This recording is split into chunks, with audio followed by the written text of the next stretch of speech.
Panibagong taon at panibagong araw muli para sa Dear SB na makapagbigay ng tulong at pag-asa sa ating mga kababayan na salat man sa buhay pero patuloy na nagsusumikap.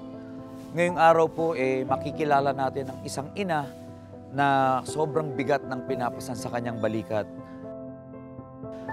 Sa kasalukuyan din, nakakulong yung kanyang asawa dahil sa pagnanakaw at kamakailan lang namatayan to ng bunsong anak. Tara, kilalanin natin ang inang si Sarah. Ako si SB, Sam Versosa. Lumaki sa hirap, nag-aral, at nagsumikap. Kaya ngayon, nais kong ibalik ang oportunidad at pag-asa sa mga taong nangangailangan at nangangarap magbago ang buhay.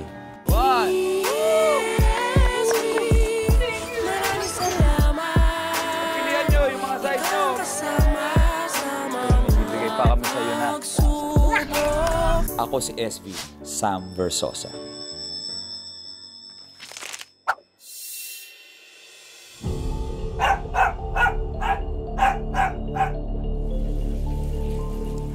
Marumi, masikip, at mapanganib. Ganyan may sasalarawan ang komunidad na ito sa Albatros del Mariano, Cainta, Rizal. Makipot na nga ang daan, takaw aksidente rin ito dahil nakatayo ang komunidad mismo sa isang sapa.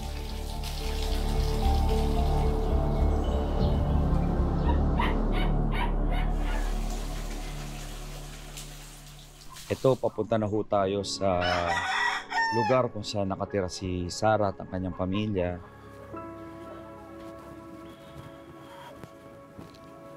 Kung mapapansin nyo, nandito ho tayo sa creek. Pag malakas daw ang ulan dito, maapaw yung tubig.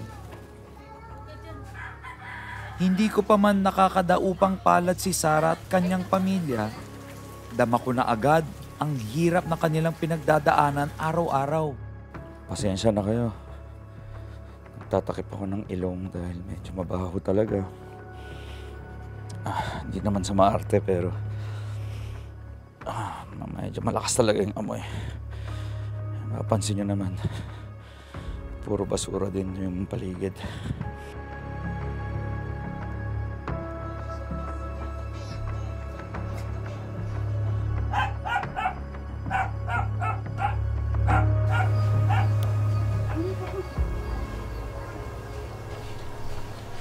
Tao kayo. Good afternoon po.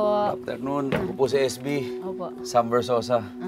Sarah, kamusta ka? Okay lang po. Sa hirap po ng buhay. Gayunpaman, taos-puso pa rin akong tinanggap ni Sarah Bordejos na 18 taon nang nakatira rito. Siya ang residenteng aking pakay. So ito pala yung tinitira nyo, Sarah. Pwede nyo bang ipakita sa akin yung buong bahay ninyo? Kung saan kayo naninirahan, saan kayo natutulog? Opo, sa loob po, sir. Patingin.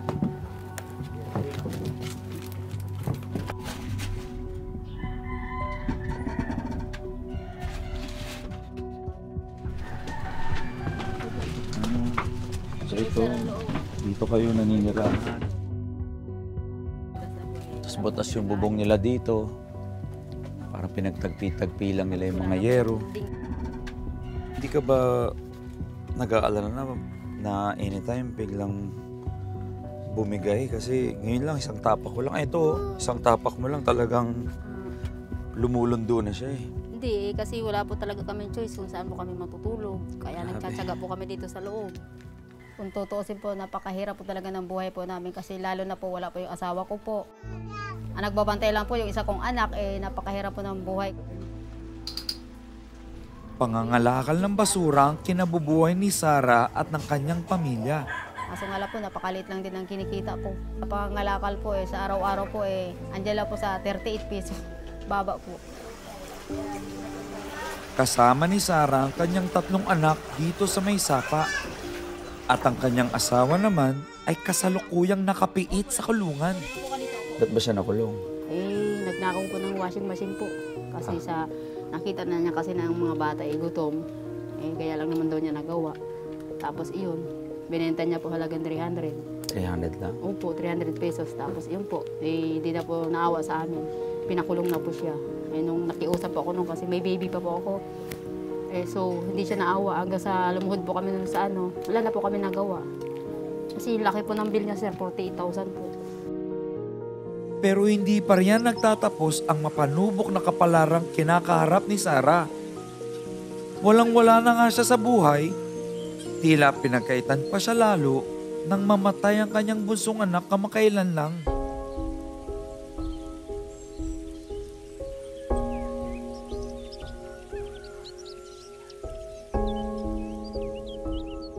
Na-dehydrate po.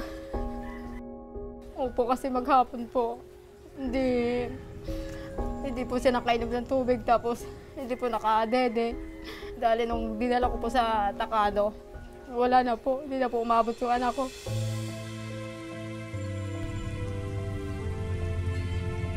Tsaka bumalik po siya yung dati yung sakit, yung infection niya po sa dugo. Sepsis po ang kinalabasan. Kaya ang hirap po ng buhay namin ngayon. Hindi biro ang magtaguyod ng pamilya ng mag-isa. Kaya naman, iisa lang ang pinagdadasal ni Sarah. Sarah, gusto mo bang mabuo ulit yung pamilya mo? Lalo na ngayon, yung asawa mo nasa kulungan, yung panganay mong anak. Hindi natin alam kung nasa naglalayas pala yun at bihira lang umuwi. Talagang yun talagang pangarap ko, sir, kasi yan po ang sinabi ko kay Bebe nung huli po namin dumalaw po kami sa puntod niya na may labas si Papa niya para bumalik pa yung dating para di na po kami mambasura. Tapos yung si Raymart, di na rin po lalaboy.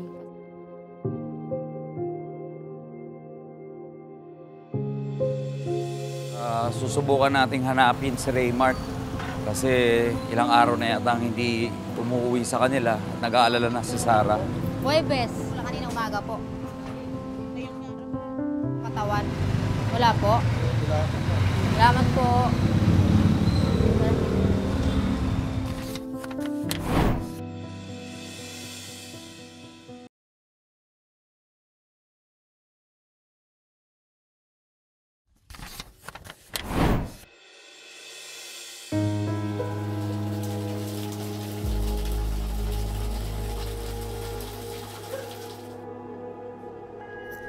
Bibihira lang makasama ni Sarah si Raymart sa bahay. Mas pinipili kasi nitong magpalaboy-laboy na lang at mga lakal sa lansangan. Bagay na lubos na pinag-aalala ng ina, lalo na't may iniin na itong kondisyon. May sakit pong epilepsy. Aso lang po, pinipilit talaga niya na kailangan na pumayod kasi minsan tumutulong din sa akin kasi awa rin niya po siya sa akin kasi masipag po talaga yung anak ko na yan. Nangangalakal na po talaga siya. Ayaw niya magpirme sa bahay. Madalas daw ay inaabot ng 1 linggo bago umuwi sa kanilang bahay si Raymart. Katawan. Wala po.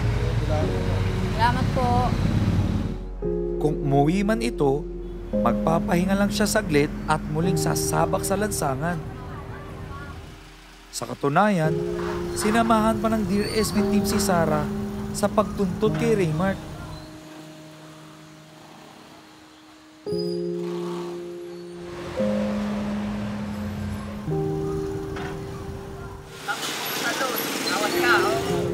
Huwebes. Kanina umaga po. Pero nabigo kaming siya ay mahanap. Nawala po siya sa amin, kuya. Matagal po. Ilang taon na rin po. Akala po namin noon, hindi na po namin siya makikita. Isang beses po may naghatid po sa amin ng DSWD sa Mandaluyong po. Doon po napadbad yung anak ko.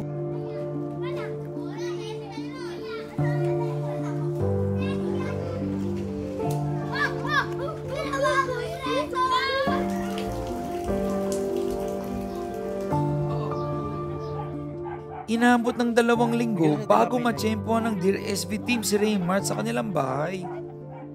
Yung nga. Inom ka. Di ba sabi mo kanina, inom ko na yung mo sa ubo? Saan mo nakuha? Kinukuha nga namin sa basurahan niya. Basurahan. Ba't mag-aaral ka? Hindi ako magpupulis paglaki ko. Anong pangarap mo paglaki mo? Wala ko. Wala lang. Hindi pwede, wala kang pangarap. Kailangan meron. Ayon kay Sarah, tila nag-iba ng ugali ang nooy malambing at maalalaking si Raymart. Dalawa plastic lang yan? Di ba pwede ibenta yung ganyan? Hindi po nabibili. Ah, di nabibili? Pag Lahat konti? lang nabibili. Nabibili yan sa baklan. Hindi ito, hindi sa loob na to. Ay, nabibili yan. Hindi nabibili yan. Alisan mo ng semento, nabibili. Resulta marahil ng kanyang paglalagi sa lansangan. Bakit pangarap mo lang kung bilis-bilisan? At nang samahan namin na mag-ina sa kanilang pangangalakal, tila may sariling mundo lang si Raymart.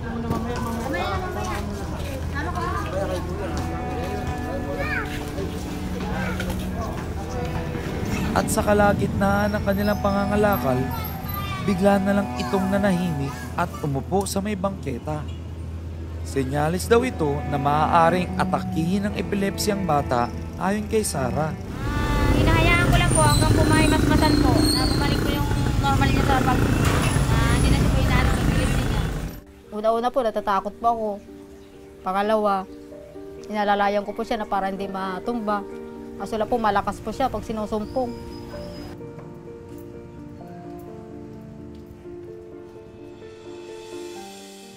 Ilang taon na kayo nakatira dito? 18 years na po, sir. 18 years. Muli na namang naglaya si Raymart nung araw na nakilala ko si Sarah. Kaya naman, sinamahan ko mag-iina sa kanyang muling paghahanap.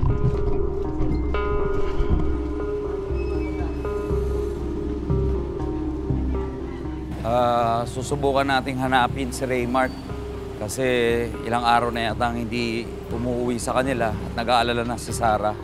So ito daw yung usual na dinadaanan ni Raymart. Sana mahanap natin. Baka nandito si Raymart. Ano sa tingin mo? Sana nga po. Sinabay na rin namin sa aming paghahanap ang pangangalakal. Ano ba yung karaniwan na hinahanap mo? Bukod sa plastic? Ano po, lata, tapos sibak po, mga plastic. Plastic? Opo, kagaya po nito. O mga ganyan. Magkano isang kilo niya pag binenta mo? Depende po sa pag isang sako po kasi 3 po ang sako. 3 piso? Opo. Isang sako ng plastic na kinakalakal niya, 3 piso daw. Tapos So mga ilang sako ang kailangan mong ikalakal? nag-iipon po kami ng hanggang 4, hanggang 6 na sako po. 6 na sako times 3, 18 pesos Tapos lang yun. ito po, sir, 12 po. Bukod po yung takip, nihiwalay ko po. Kasi- Ibang presyo nito. Opo, kasi po 12 po to eh. Tapos yung lata naman po, ganun din po. Nasuyod na namin ang kahabaan ng parola pero hindi namin natagpuan si Raymart. Matumal din ang naging kalakal namin ni Sarah. Nay, sinubukan talaga naming hanapin si Raymart pero hindi talaga natin mahanap ngayong araw. At medyo marami-rami na rin yung nakalakal natin. Marami na rin naipon si Sarah. Magkano yung mga mabebenta yan? Ito po ay wala pa mawutong halagang 20 po eh. Wala pang 20? Opo, hindi pa po namin bebenta kasi dadagdagan pa po namin. O sige, pero huwag kang mag-alala.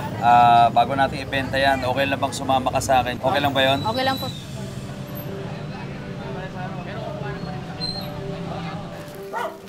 O, kapit lang kayo kay Kuya SB. May pupuntahan tayo. May bibigay ako sa inyong regalo. Gusto nyo ba? Opo. Ha? Gusto nyo ng regalo? O, halika, sumama kayo sa akin.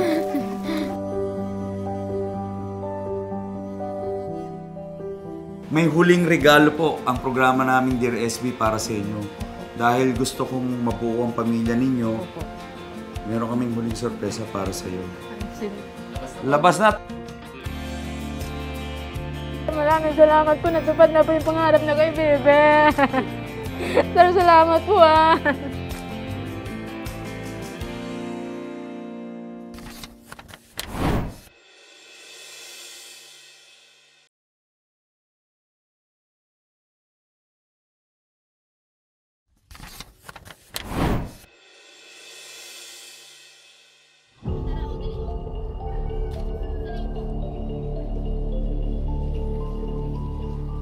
Halos 2 taon nang mag-isang binubuhay ni Sarah ang kanyang pamilya. Mahirap, lalo pat may kondisyon ng pangalan na si Raymart at musmus pa lamang sina Romnick at Shaira. Pero lingid sa kalaman ni Sarah, akin nang inasikaso ang paglaya ng kanyang asawa na si Roger. Isang panibagong pagkakataon para sa pagpasok ng bagong taon. Tay, kamusta po kayo? Kasi Ito po. SB, Sam Versosa. Okay po. Salamat Kamusta po, po? sir. Ito, okay lang po. Anong pakiramdam nyo na bagong laya ho kayo? Parang nanginginig pa po ang katawan ko. Nanginginig ka pa? Opo. Parang bilang bago pa po eh. Tay, alam mo, andito kami kasi gusto sana namin kayong tulungan. Opo. Gusto ko mabuo yung pamilya mo para makapagsimula ka. Lalo na ngayon, bagong taon. Gusto ko magkaroon ka ng bagong simula, bagong pag-asa. Pero ito Tay, usapang lalaki sa lalaki. Opo. Gusto ko ipangako mo sa akin na hindi ka na ulit gagawa ng Hindi na po. krimen. Hindi na po. Gusto ko maging halimbawa ka, mabuting halimbawa ka at mabuting ama ka sa pamilya mo. Gusto kong ipangako mo sa akin yan. Pangako na po. Usapang lalaki to Opo, ha, sa akin po. Roger. Opo. Nakahanda na ang lahat ng sorpresa ng Dear SB para kay Sarah at ang kanyang pamilya. Kaya naman, oras na para bigyan siya ng ngiti at panibagong pag-asa. Nakita ko naman, Sarah, kung gaano kahirap yung sitwasyon ninyo doon sa may kirig. Pag binabaha kayo, tapos medyo napakadelikado, pinagtagpi-tagpi mga kahoy. Pwedeng malaglag yung mga anak mo doon, no? Kaya ang gusto ko sanang ibigay sa'yo dito sa programang to, ang unang regalo namin para sa'yo ay isang bagong apartment. Ito yun. Salamat po, sir. Salamat Ito yung po. bagong apartment para sa pamilya mo. Salamat po. Welcome. Salamat po, sir. Pero hindi lang yan nagtatapos ang binibigay ng Dear SP. Bukod sa bagong apartment mo, meron kaming munting negosyo para sa'yo. Ito yun. Salamat po. Raymart's Fishball and Kikiam. Pinangalan namin sa pangalan mo sa Raymart para may additional kayong may ipon. Bukod sa pangangalakal ni Raymart, ito na muna ang gawin ninyo. Sagot na namin yung mga initial na puhunan ninyo at pati renta nyo dito sa apartment na to. Anong nararamdaman mo? Salamat po. Naiiyak ka? Opo. Ba't ka naiiyak? Ba't ka naiiyak? Salamat po, sir. Walang anuman. Alam mo, nakita ko yung sakripisyo mo para sa pamilya mo, yung pinagdaanan mo. Ito yung regalo ng Dear SB para sa'yo at sa pamilya mo. Bukod sa apartment, tsaka dito sa negosyo package, syempre gusto ko makita mo yung loob ng apartment dahil meron pa kaming additional regalo para sa'yo. Tara, pasukin natin. Ito yung susi ng bago mong apartment. Bubuksan natin, ha? Okay. Tara, pasok tayo. Siyempre, ang una nating regalo ay para may laman yung apartment mo. May grocery package kami para sa'yo. Lalagyan natin ng laman yung apartment nyo. Merong mga kutsyon, tulugan, unan, mga bagong damit para kay Raymart sa magkakapatid. Meron din tayong mga dining essentials para kumpleto ng laman, no? May mga plato, baso, at mga panglutuan ninyo. Maraming salamat po, sir. Hindi po talaga ako makapaniwala po. Nakakalain po, hindi po kami aabot sa ganito. Maraming salamat po, kuya. Walang anuman. Nakakataba ng puso makita ang ngiti sa mukha ni Sarah at kanyang mga anak. Kaya naman, lubos-lubusin na natin ang kanilang kagalakan. May huling regalo po ang programa naming Dear SB para sa inyo. Dahil gusto kong mabuo ang pamilya ninyo, meron kaming huling sorpresa para sa iyo. Labas na, Tay! Roger! Kasi Tay Roger. Kuya, maraming salamat po. Hindi ko nakalain. Para mabuo ang pamilya Akala ninyo, ko nandyan hindi yung tatay makakasama ninyo, po. Romnick, tsaka Shaira. Salamat po, kuya.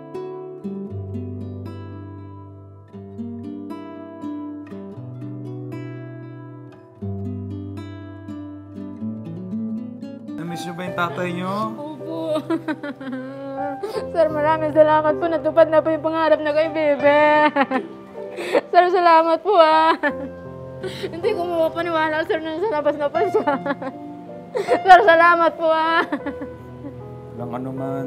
Salamat po. Alam mo, Sarah, tinrabaho talaga namin yung paglaya ni Tay Roger para mabuo yung pamilya ninyo at magkaroon kayo ng panibagong simula, lalo na ngayon, bagong taon, bagong pag-asa, bagong panimula. itong lahat ng binigay namin sa inyong regalo, sana magsilbing tulong at inspirasyon sa inyo na pagbutihin yung buhay ninyo, magsumikap pa at alagahan lalo yung mga anak ninyo. At gaya ng nakagawian natin sa Dear SB, isa pang pampabuenas para sa panibagong taon ng pamilya. Pero hindi pa dyan natatapos yung regalo ng Dear SB sa inyo.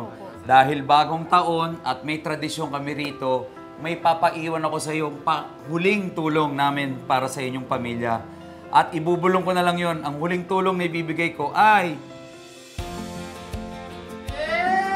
Salamat po. Diba? Para meron kayong pagsimula.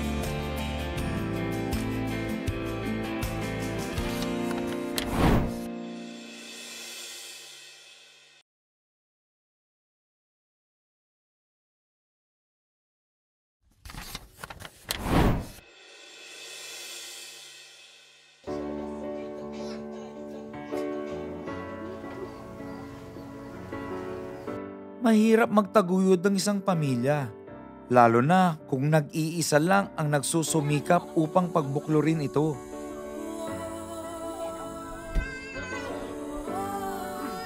Pero sa mga kagaya ni Sarah, na pinagkaitan ng masalimuot na realidad ng buhay, tuloy lang ang pag-ikot ng mundo at buhay. Naging mapanubok man sa kanyang tadhana, nalihis man ang landas ng kanyang asawa, at nawala ng anak dulot ng matinding kahirapan,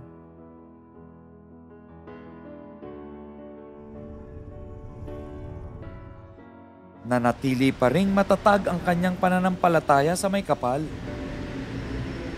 Hindi biro ang mga hamon na kinaharap niya sa mga nagdaang taon. Ang regalo namin para sa iyo ay isang bagong... Kaya naman, nakakataba ng puso ang maging isang kasangkapan upang mabigyang si Sarah ng panibagong pagkakataon upang makapagsimulang muli ngayong bagong taon. Sana'y magtuloy-tuloy na ang biyaya para sa pamilya ni Sarah. Labas na, Tay! Roger! Si Tay Roger! Maraming salamat po. Hindi mo na akalain. Para mabuo ang pamilya ninyo. Nandiyan yung tatay ninyo, Romnick, saka Shaira. Hiling ko sana'y tuparin ni Roger ang pinangakong pagbabago.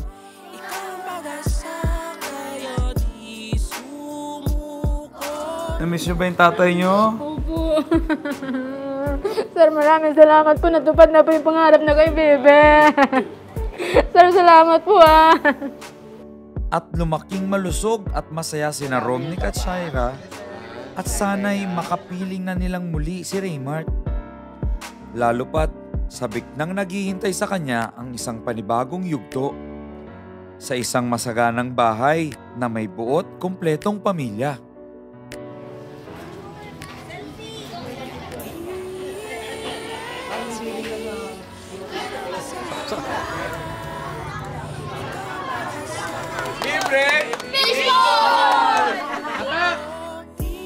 Muli, ako si SB, Sam Versosa.